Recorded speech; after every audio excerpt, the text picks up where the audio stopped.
السلام علیکم دوستانو، شیردل تخنیکی معلوماتی چینل ته ښه راغلاست. الله تعالی دې وکړي د صحت او عافیت جامه پتن ولرئ.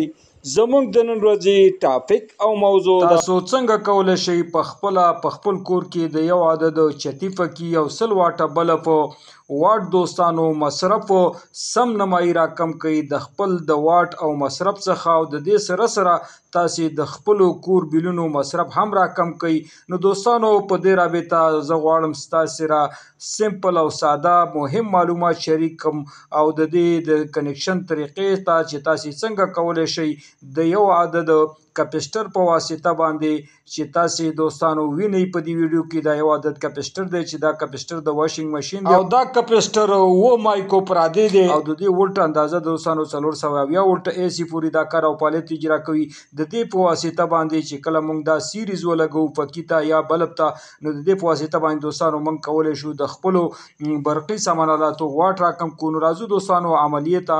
اول به دوستانو تاسې کپسټر په سیریز ډول باندې د پکی یو تار ته کنیکشن کوي او دې نه به دوستانو بیا ربل ټیپ تاو کوي د دغه ویر څخه، او د دې نه وروسته یو د کپسټر تار پاتې کیږي او یو دوستانو د پکی څخه تار چې راوتی دا پاتې کیږي. نو دې ته دوستانو 220 اے سی پاور سپلای کوو. د دې نه وروسته دوستانو تاسې وینئ چې پکې په نورمال ډول باندې چلیږي. د دې واټ به دوستانو که 200 واټه وي نو دا به 100 واټه مصرف کوي، او که چیرې دوستانو دا 250 واټه وي نو دا به 125 واټه مصرف کوي د دې عملی. د دې نه وروسته دوستانو لکه څنګه چې موږ فکی ته دا کپسټر په سیریز ډول ولګو، نو داسې دوستانو تاسې 100 واټه اے سی بلب ته هم په سیریز ډول باندې لګولی شئ. د دې یو تار به دوستانو د بلب د یو تار سره کنیکشن کوو، د دې څخه به ربل ټیپ تاو کوو. پاتې شو دوستانو یو د کپسټر تار یو ډایرکټ د بلب تار. دې ته دوستانو پاور ورکوو. نو فاز او نیوټرل دوستانو که تاسې هر طرف ته ولګوئ په دې کې کوم فرق نه راځي.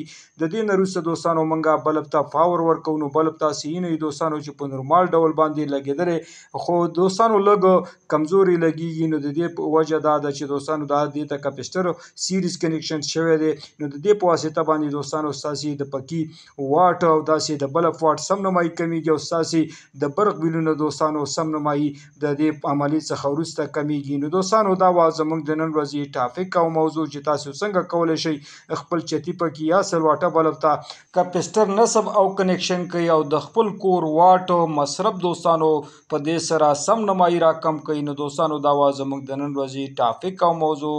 دوستانو ستاسې د توجه او لیدو څخه یو نړۍ مننه. السلام علیکم.